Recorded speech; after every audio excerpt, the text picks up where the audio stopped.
오는 10월에 있을 전남 영광 곡성군수 재선거를 앞두고 더불어민주당과 조국혁신당이 총력전을 펼치고 있습니다. 이번 선거, 지방선거를 앞두고 호남 민심의 첫 바로미터가 될 것이라는 점에서 관심이 뜨겁습니다.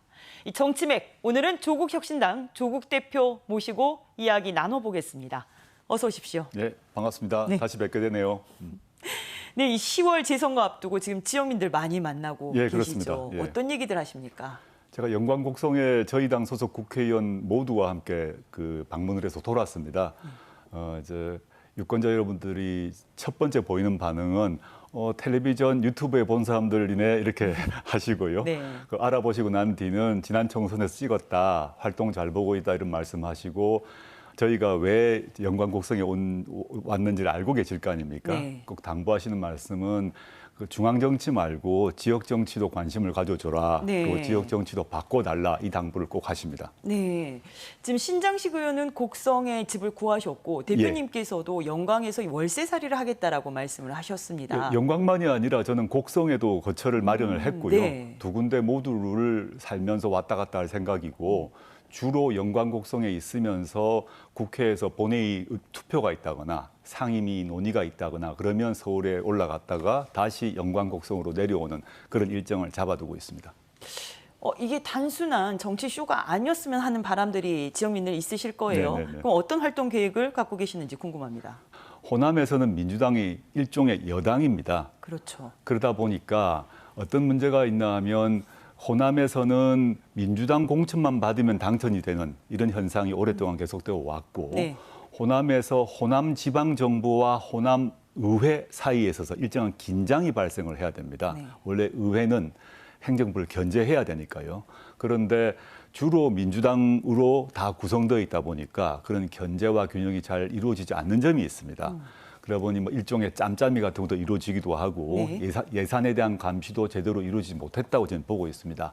세 번의 지방선거에 조국혁신당이 차례차례 뛰어들어서 지방 정치도 혁신을 하고 또 새로운 지방 인재도 발굴을 하고 궁극적으로는 지방 정치, 지방 지역 균형 발전 등의 저희가 역할을 하고자 지금 선거에 뛰어들었습니다. 그럼에도 불구하고 선거를 치르려면 이 조직력이 중요하지 않습니까? 네, 특히 군수 선거는 읍면 단위로 나뉘어진단 말입니다. 그러면 이 지역을 연고로 하는 정치인도 있어야 할 것 같은데 그런 면에서는 민주당에 비해서 굉장한 열세인 지금 상황입니다. 영광 곡성 같은 경우 민주당은 지역위원회도 있고 당원 조직도 탄탄합니다. 근데 조국혁신당은 지역위원회조차 없습니다. 그렇지만 그렇다고 해서 포기할 것이냐 그렇게 않다고 생각하고 네. 아까 말씀드렸습니다만 민주당의 역할이 크게 있음에도 불구하고 그 지역 단위에서는 민주당은 여당이거든요. 네. 집권당이거든요. 근데 거기에 해소되지 못하는 유권자들의 생각이 있고요. 또 다른 그런 지역 정치에 있어서 민주당이 지금까지 해왔던 것과 다른 지역 정치를 해달라는 요구도 있습니다. 그 역할을 저희가 자임하고 있고 앞으로 유권자 여러분께서 호남에서 조국혁신당과 민주당이 경쟁을 하면 그 경쟁이 유권자에게 나쁠 이유가 하나도 없습니다. 조국혁신당은 호남의 유권자분들에게 새로운 선택지를 드린다. 이런 각오로 저희가 조직세가 매우 약하지만 뛰어든 것입니다.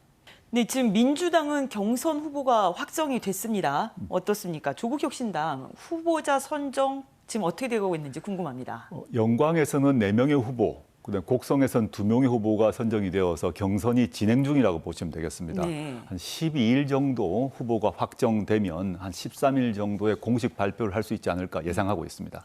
그러면 추석 연휴 때는 후보들을 비교를 해볼 수가 있겠네요. 물론이죠. 13일 날 서울에 있는 용산역에서 네.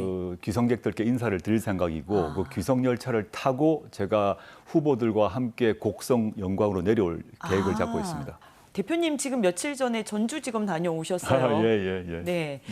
그 이상직 전 중소벤처진흥공단 이사장 임명 문제와 관련해서 당시에 민정수석실에 예, 맞습니다. 계셨죠. 네. 그 당시에 이제 언론 보도에서 좀 악의적 보도가 납니다만은 당시에 이상직 씨가 그 중진공 이사장으로 되는 것이 뭔가 큰 특혜가 있는 것처럼 보도가 있습니다만 전혀 사실이 아니고 당시에 통상적인 인사 절차가 있습니다. 네. 그 과정에서 이 문재인 대통령의 사위 서모 씨의 이름이 한 번도 거론된 적이 아예 없습니다. 네. 그래서 이걸 대가로 뭘 주고받았다는 자체가 있을 수가 없고 또 당연히 당시에 문재인 대통령이 청와대에 있는 어느 누구에게도 전화를 해가지고 또는 연락을 해가지고 우리 사위 이것 좀 챙겨줘라 한 적이 없어요. 그 실제 문재인 대통령이 그런 성품의 사람이 아닙니다. 이 수사 시작점이 언제였죠? 지금부터 3년 전이죠. 3년 전. 네네. 사실 이스타항공 관련된 수사에서 문재인 전 대통령 가족 수사로까지 지금 굉장히 오랜 시간 동안 번져버린 상황입니다. 왜 이 시점에 갑자기 문재인 대통령을 피의자로 적시해서 압수수색을 진행하느냐? 또 왜 이 시점에 저도 부르느냐? 또 왜 이 시점에 문재인 대통령의 따님에 대한 압수수색을 하느냐? 전 이유가 있다고 생각하는데요. 곧 이제 추석 명절이 오는데 네. 추석 명절 밥상에 윤석열, 김건희의 이름 대신에 문재인, 김정숙, 문다의 이름을 올리기 위한 그런 시기 선택이라고 생각해서 전 정말 이거는 좀 책략적이다라고 생각하고 있습니다. 굉장히 바쁜 일정을 보내고 그렇습니다. 계십니다. 예, 예. 어떠십니까? 이번 선거 어떻게 전망하시는지 궁금하고 또 전남에서는 이 현안만큼은 좀 조국 혁신단이 해결할 수 있다라고 마지막으로 제언을 하신다면 뭐가 있을까요? 지방 정치를 혁신하고 지역 균형 발전을 이루겠다는 의지만큼은 저는 민주당보다 더 강하다고 생각합니다. 예를 들어서 영광곡성의 발전만이 아니라 호남 전체의 발전을 위해서는 사실은 세금이 필요하거든요.